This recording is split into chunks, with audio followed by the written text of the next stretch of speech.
Ironbridge is a small town in Shropshire on the banks of the River Severn. It's virtually in the centre of a triangle comprised of Shrewsbury, Telford and Bridnorth. This is the famous Iron Bridge.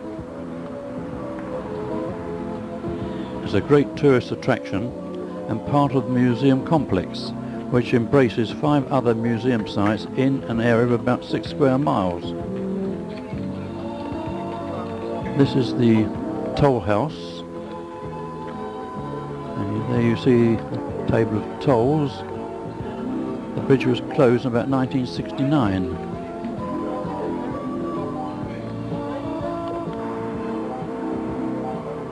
The museum's story starts in 1960s, when the Museum Trust decided to concentrate on certain areas, making discrete renovations and even reconstructing shops and buildings.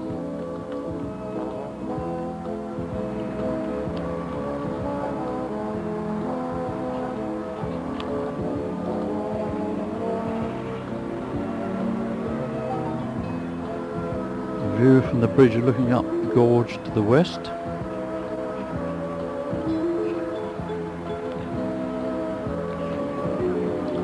And now looking eastward. The toll bridge is not used now for road traffic, but there is a bridge about 2 miles ahead there.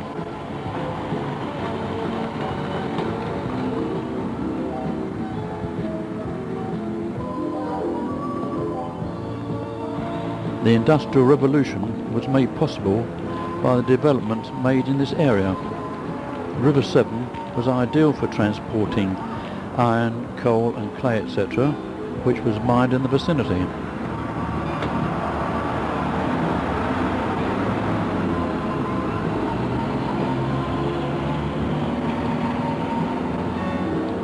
Buses go from one site to another in the season.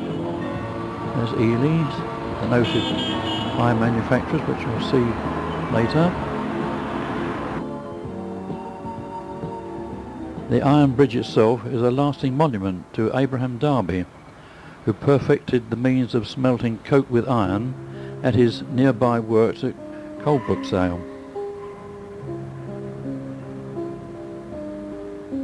With his great achievement, the first iron rails, iron boats, iron frame buildings made England supreme.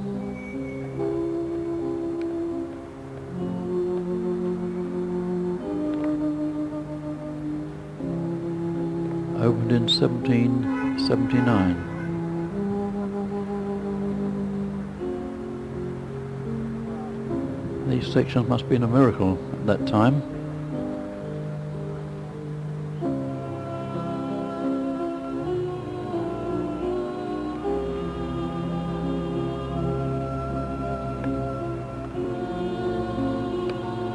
The bridge seems to stand today as sound as it ever was.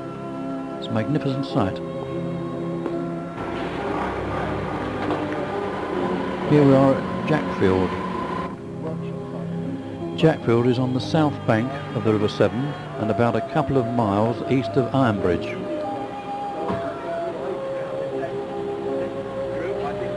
The Jackfield tile works were at their height in the 18th century and were the largest decorative tile factory in the world. The factory produced floor and wall tiles and were in active use for about 100 years. We're now in what's termed the trade room, which shows all the examples of the tiles that were made, their style and types.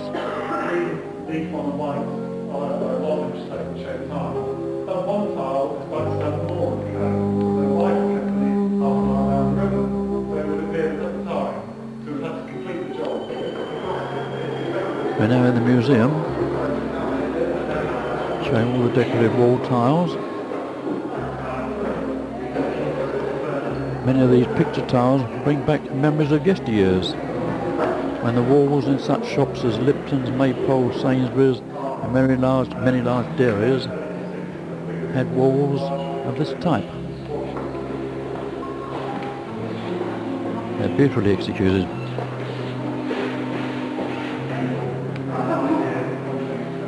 This picture is a replica of the one which is in Hammersmith Hospital, which is 32 feet long.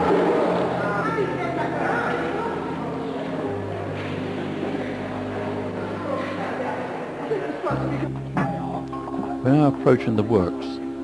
Straight ahead is where the clay was stored in the old days, as it came from the mines nearby. The first room is the mixing and pressing room. A certain amount of tiles are still made here.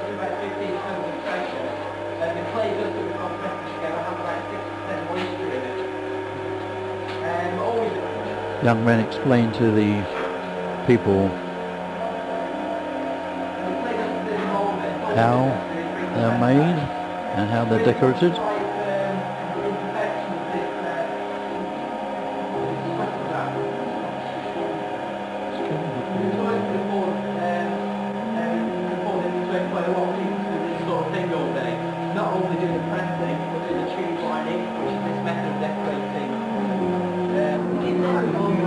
The next room is where the tiles are fired in the electric kiln. In the old days, because they were done in brick kilns, which are now in disrepair. This is the packing and dispatch room also.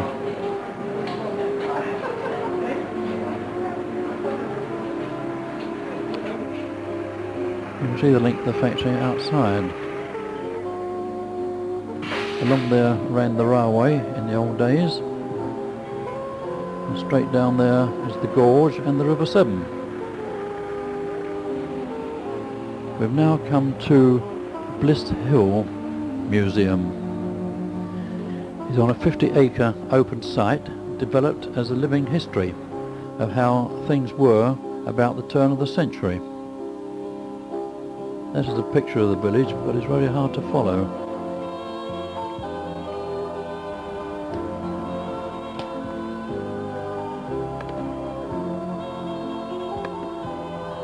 Been near the old railway sidings, which takes you up to the village.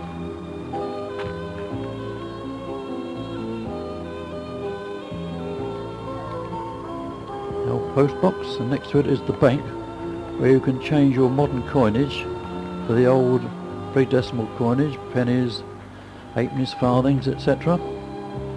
The rate of exchange is staggering. 10 pence for a farthing, 40 pence for a penny, and 120 pence for a threepenny piece. The inflation rate today is 96 new pounds to 1 old pound. You can use the money which you exchange to buy in the shops and restaurants at the old rate. This is the old chemist's shop, showing the type of things they used to sell. And inside they sell commodities which were used at the turn of the century. A lot of them unknown to people today. And that's the public house, which we'll come back to later.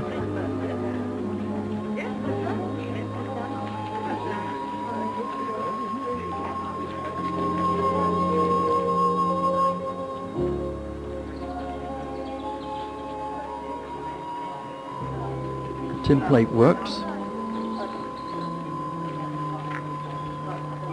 where a tinsmith explains the pros and cons of his work. Modern lighting is not Very familiar to me, as my father was a tinsmith. On the wall, the things he makes and the prices charged in new money and old money. The plaster shop.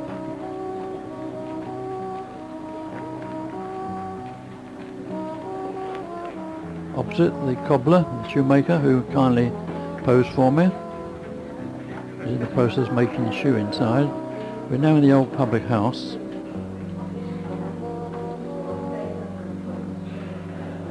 As the pub used to be around about the turn of the century.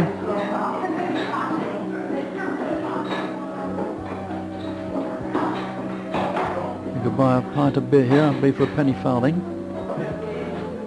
Old money.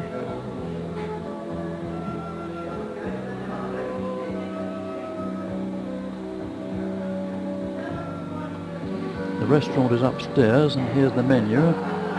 £2 meal will cost you 5p in the old money. This is Ely's, the noted pork pie shop, which you saw in Ironbridge. They look very tasty, those pasties and pork pies.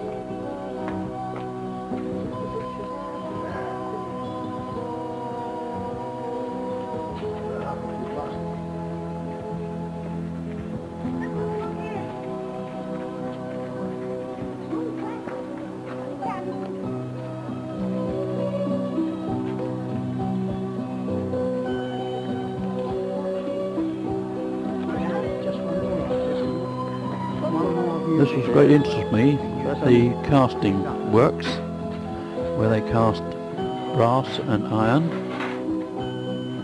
in sand. Today's methods are vastly different, hot pressings mostly today. There are the casting boxes. I expect they're filled with castings, as they actually work here casting 3 days a week.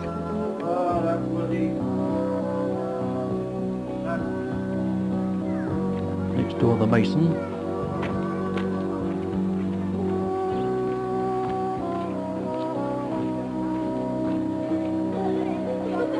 This was great interest, where the children could dress up in old-time garb and have their photographs taken. The locksmith.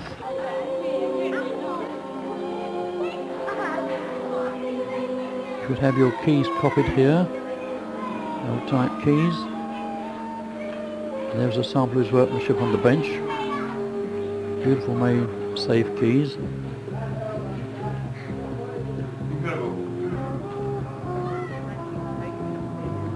The undertaker and carpenter's shop. There was a coffin or two on show, but mostly now they're manufacturing wheelbarrows for sale, chairs, etc.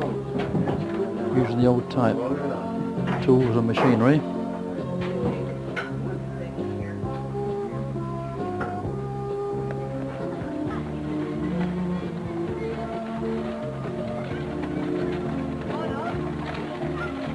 Madeline Mine.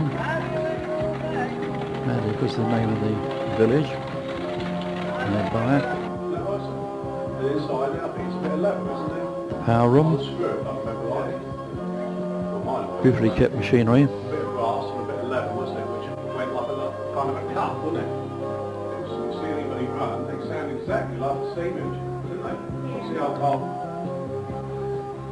The mine shaft and the cage. This is the candle factory. Very interesting indeed. Show you how the candles were dipped persistently to get the thickness. That's the nodding donkey. And there are the wicks there, different thicknesses.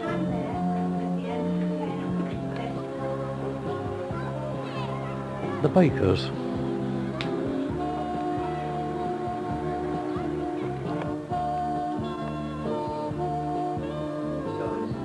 Here you could buy bread, I think, for a penny halfpenny a loaf, I think it was, something like that. The Bliss Hill Line Ironworks.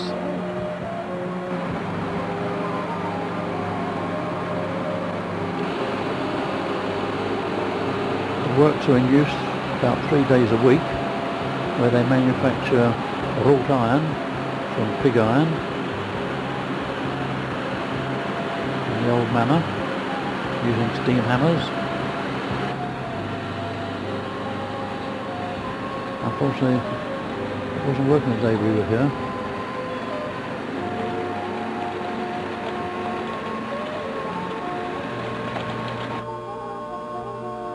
I've just come past the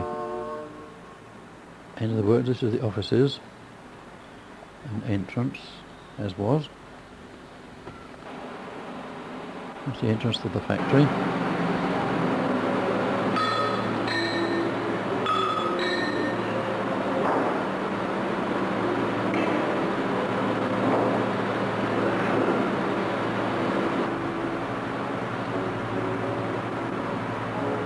Beautiful machine, huge flywheel.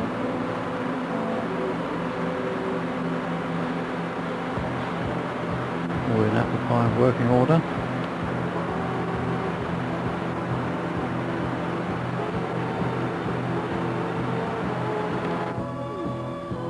A typical squatter's cottage. That's the pigsty.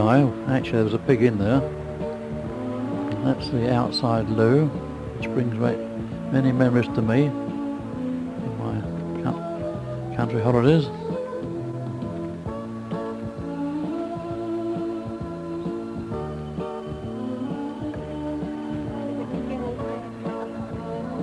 I was open the pub, but it was lunchtime and the chap was at lunch, so we couldn't go in.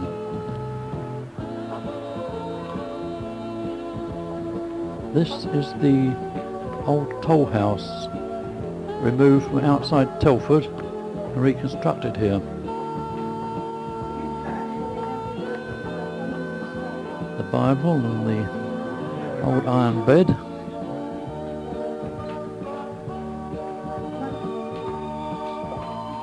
Delightful little kitchen, I should say dining room.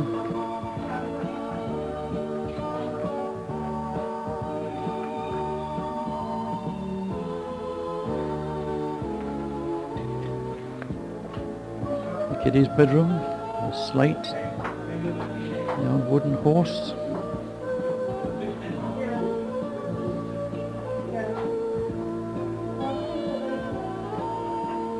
This is the kitchen. On the right is the old open grate.